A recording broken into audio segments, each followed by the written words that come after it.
umaga po sa ating lahat at morning devotion ko po ay ang mga taga-Galacia. Bago po ang lahat, Lord, thank you Lord for this day at thank you Lord for the life at thank you Lord for the life of my employers. Thank you Lord po sa aking mga magulang kapatid sa Pilipinas at thank you Lord po sa mga manunood. Naway ang aking babasahin ay makatulong po sa spiritual journey lahat po ng makakanood. Jesus name I pray, amen. So, babasahin ko po ngayon ay ang mga taga-Galacia. Ito po ay si Pablo, babasahin ko po siya sa chapter 1 verse 1 to 24. So, sabi po dito sa chapter 1, si Pablo na apostol na hindi mula sa mga tao o sa pamamagitan man ng tao, kundi sa pamamagitan ni Jesucristo at ng Diyos Ama, na muling bumuhay sa Kanya mula sa mga patay, at ang lahat ng mga kapatid na kasama ko sa mga iglesia ng Galacia. Sumainyo nawa ang biyaya at kapayapaan mula sa Diyos sa ating Ama at sa ating Panginoong Jesucristo, na nagbigay ng kanyang sarili dahil sa ating mga kasalanan, upang tayo'y kanyang mailigtas mula sa kasalukuyang masamang kapanahunan ayon sa kalooban ng ating Diyos at Ama. Sumakanya ang kalulatian magpakailanman. Amen. Kaisa sa isang ebanghelyo. Ako'y namangha na napakabilis ninyong iniwan siya na tumawag sa inyo sa biyaya ni Kristo at bumaling kayo sa ibang ebanghelyo. Hindi sa may ibang ebanghelyo, kundi merong ilan sa nanggugulo sa inyo at nagnanais na baluktutin ang ebanghelyo ni Kristo. Subalit kahit kami o isang anghel mula sa langit ang mangaral sa inyo ng ebanghelyo na iba sa aming ipinangaral sa inyo, ay hayaan siyang sumpain gaya ng aming sinabi noong una, at muli kong sinasabi ngayon, kung ang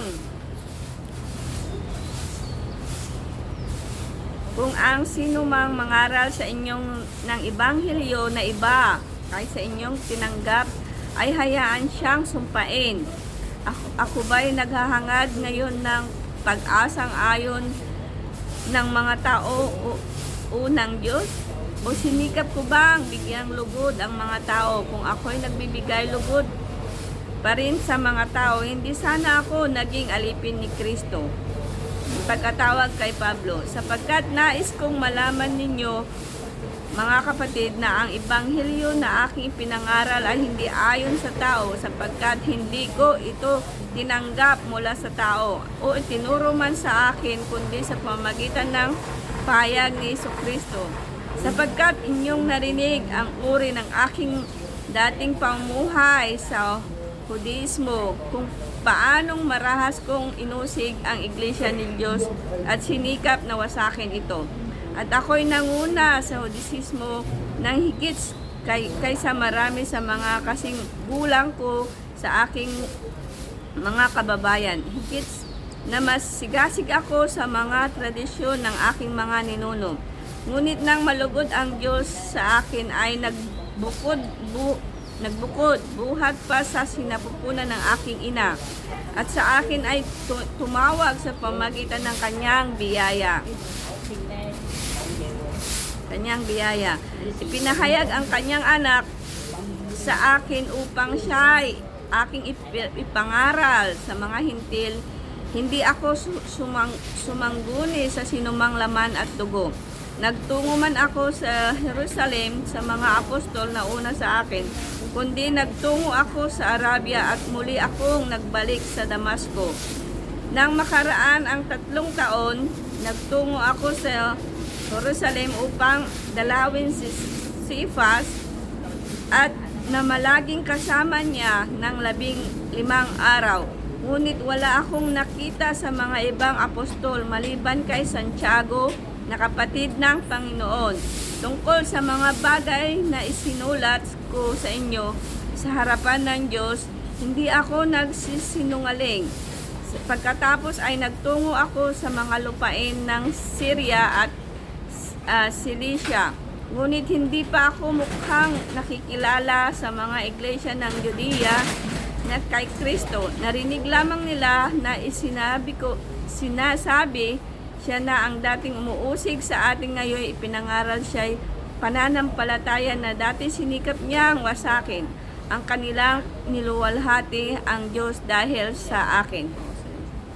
Ang salita ng Panginoon, o kita nyo, napakaliwanag po, sinabi ng Biblia na mismo po si Apostol Pablo ay siya yung isa sa mga pumapatay or nangunguna na usigin ang mga nag-aaral or nagpapahayag ng salita ng Panginoon. So sa ating generasyon po ngayon, sabi nga po dito, pagkalipas ng 14 na taon, hindi dito pala. Sapagkat nais kong malaman ninyo, mga kapatid, ang ebanghelyo na aking ipinapangaral ay hindi ayon sa tao. Sapagkat hindi ko tinanggap mula sa tao at ituro sa akin ang pamamagitan ng papayagin. Sapagkat inyong narinig ang uri ng aking paumuhay. Kita nyo, ginagamit talaga ng Panginoon yung talagang kung dati is makasalanan ka. Example na lang din sa akin sa generasyon ngayon. Dati ayaw ko pong magbasa. Binato ko po ito pa sa aking kapatid noong bago po ako mag-Hong. May pangyayari po noon na Sabado yun eh. Yung kapatid ko, may isa akong kapatid na hawak-hawak ng ito. Tapos inutusan ko siya, ayaw niyang sundin ako. Hindi pa po ako nung Kristiyano. Alam niyo, nagbabasa siya kasi sabi niya sa akin, bakit mo naman ako inuutusan? Sabado ngayon. Siguro yung kapatid ko na yun is Baptist ata siya. May sinalihan siya, kaklase niya ata yun.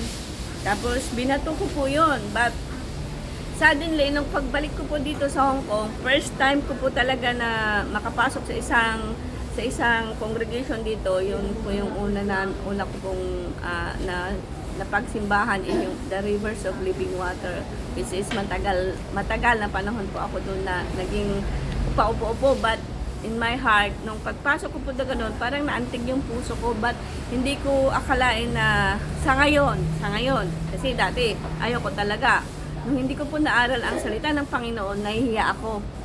Isa rin po ako noon talaga na pag may nakikita akong may hawak ng Biblia, isa rin po ako yung nagtatago noon.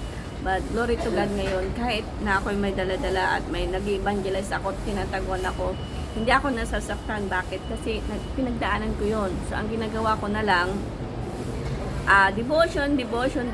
Alam niyo po yung aking pagde-devotion is not for me. Kung ako lang po, pwede naman po ako mag-devotion na ako lang ba? Sabi nga po ng Panginoon, go and make disciple in all nations. Sabi po yun sa Mateo.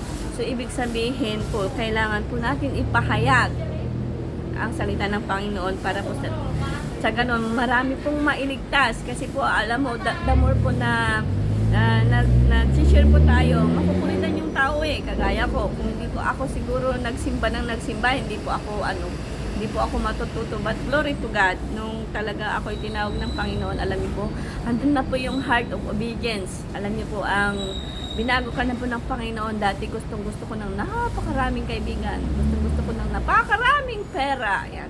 But ngayon, masaya na po ako yung kakain ako sa 3 beses isang araw, yung masaya yung buhay ko, yung wala akong inaagrabyado, wala akong tinatik advantage, at hindi, higit sa lahat, mamuhay po tayo ayon sa kalooban ng Panginoon. Alam niyo kung bakit? Kahit lahit-lahitin ka, kahit anong sabihin sa'yo ng tao, as long as you stand at the standard of the living God, na ang salita ng Panginoon, totoo po yun. Ang taong naniniwala sa Panginoon ay nakikita po yun sa tao, sa gawa. Yun po yung bunga ng ating pananampalataya, kagaya ko po. Nung una, hindi ko nga, sa Ilocano, hindi ko matarusan. Nagrigat, yung ganon. Mahirap intindihin ang salita ng Panginoon. But pag ikaw po talaga tinawag ng Panginoon, pagbasa mong ganon, kaya mo na siyang interpret unti-unti. Ba't hindi po dun ganun kadali? Kagaya ko po na nagbabasa, minsan naano pa rin ako, may mga lumalabas pa rin pong mga ibang interpretation. Kaya ang pagbabasa po talaga ng Bible, guys, is the best way para po kumbaga sa pagkain yan, ninanamnamin natin. Kasi kung nakikinig lang po tayo, nakikinig, parang hindi po tumitimo as in. Pero pag the more, parang pagkain po yun pagka the more binabasa po natin araw-araw, tapos sinasagawa po natin sa ating buhay. Alam niyo po, masasanay na po yung ating katawan. Hahanap-hanapin na po yan. So, dito po sabi, narinig lamang nila ang sinabi niya sa dating umuusig sa akin. Ngayon, pinangaral siya sa pananampalataya. Dati sinikap niya wasakin ang kanilang nilolahatyaan ng dahil sa akin. O, di po ba? Napakasaya pong magkaroon ng pananampalataya dahil ito po ang ating talagang buhay. Ito po yung ating buhay na totoo. Hindi po yung okay lang po yung mga worldly na minsan, hindi pwede yung minsan na ganito, ganon, hindi po pwede yung minsan. Dati ganon po ako, but for God's glory, nung talaga pong natuto po ako is talagang mas gustuhin ko na pong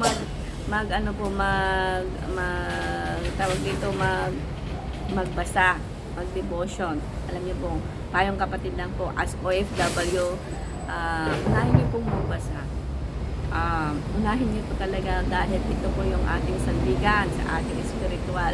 No matter what happened, kapatid, kung talagang nananalig ka sa Panginoon, yung as OFW, alam ko po na halos lahat po dito is yung sahod po dito, especially po yung mga pakalit. Alam niyo po, ang sahod dito kulang pa. Sa totoo lang po, ang sahod po dito pang single lang yan. Pag magastos pa yung single, kulang.